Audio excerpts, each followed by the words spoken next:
প্রথমবারের মতো ৪৮ দলকে নিয়ে হবে ২০২৬ বিশ্বকাপের শিরোপার লড়াই। বাছাই পর্ব থেকে ৪টি দল এরই মধ্যে বিশ্বকাপ নিশ্চিত করেছে। স্বাগতিক দল হওয়ায় কনকাকাফ অঞ্চলের ৩ দল মেক্সিকো, কানাডা, যুক্তরাষ্ট্র সরাসরি খেলবে মূল পর্বে। এই অঞ্চল থেকে বাকি একটি দল সুযোগ পাবে সরাসরি।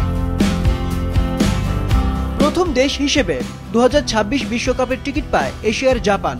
টানা সপ্তমবারের মতো বিশ্বকাপে খেলার যোগ্যতা অর্জন করেছে পূর্ব এশিয়ার দেশটি। এশিয়া থেকে দ্বিতীয় দল হিসেবে বিশ্বকাপ নিশ্চিত করেছে ইরান। এশিয়া থেকে মোট ৮টি দেশ সরাসরি সুযোগ পাবে বিশ্বকাপে। বাছাইয়ের চূড়ান্ত পর্বে ১৮টি দল ৩টি গ্রুপে ভাগ হয়ে খেলছে। ৩টি গ্রুপের চ্যাম্পিয়ন ও রানার আপ সরাসরি বিশ্বকাপে খেলবে। তৃতীয় ও চতুর্থ স্থানে থাকা দলগুলো থেকে সুযোগ পাবে ২টি দল। গ্রুপ এ থেকে ইরানের পর বিশ্বকাপ স্পট চূড়ান্ত করার দ্বারপ্রান্তে আছে উজবেকিস্তান। গ্রুপ বি থেকে দক্ষিণ কোরিয়া হাতে থাকা ২ ম্যাচের একটি জিতলেই বিশ্বকাপ খেলা নিশ্চিত করবে। তবে জর্ডান ও ইরাকের মধ্যে চলছে হাড্ডাহাড্ডি লড়াই।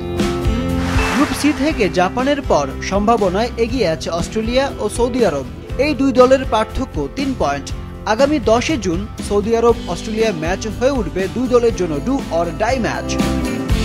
ওশেনিয়া অঞ্চল থেকে বিশ্বকাপে সুযোগ করে নিয়েছে নিউজিল্যান্ড। ২০১০ সালের পর আবারও বিশ্বকাপে খেলবে তারা। এটি হবে নিউজিল্যান্ডের তৃতীয় বিশ্বকাপ। দক্ষিণ আমেরিকা অঞ্চলের বাছাই থেকে একমাত্র দল হিসেবে বিশ্বকাপের টিকিট পেয়েছে আর্জেন্টিনা। এই অঞ্চল থেকে আরও ৫টি দল সরাসরি সুযোগ পাবে বিশ্বকাপে খেলার। পয়েন্ট টেবিল অনুযায়ী ইকুয়েডর, উরুগুয়ে, ব্রাজিল, প্যারাগুয়ে ও কলম্বিয়া আছে সুবিধাজনক স্থানে। দলের সংখ্যা বৃদ্ধি পাওয়ায় ইউরোপ থেকে খেলবে ১৬টি দল। ইউরোপের ৫৪টি দলকে নিয়ে গ্রুপ হয়েছে ১২টি, যেখানে প্রথম ৬টি গ্রুপের প্রতিটিতে থাকবে ৫টি দল আর পরের ৬টি গ্রুপের প্রতিটিতে থাকবে ৪টি করে দল। চলতি মাসে ৬টি গ্রুপের খেলা হলেও বাকি ৬ গ্রুপের খেলা শুরু হবে সেপ্টেম্বরে। আফ্রিকা মহাদেশ থেকে ৫৩টি দলের মধ্যে বিশ্বকাপে সুযোগ পাবে ৯টি। এজন্য ৯টি গ্রুপে ভাগ হয়ে খেলছে দলগুলো। গ্রুপ চ্যাম্পিয়ন দলগুলো সরাসরি খেলবে বিশ্বকাপে। এখন পর্যন্ত মরক্কো, মিশর, ঘানা, তিউনিশিয়া, আলজেরিয়া ও দক্ষিণ আফ্রিকা গ্রুপের বাকিদের সঙ্গে পরিষ্কার ব্যবধান তৈরি করতে পেরেছে। ইউরোপ ছাড়া বাকি ৫টি অঞ্চল থেকে আরও ২টি দলের প্লে অফ খেলে বিশ্বকাপে খেলার সুযোগ থাকছে।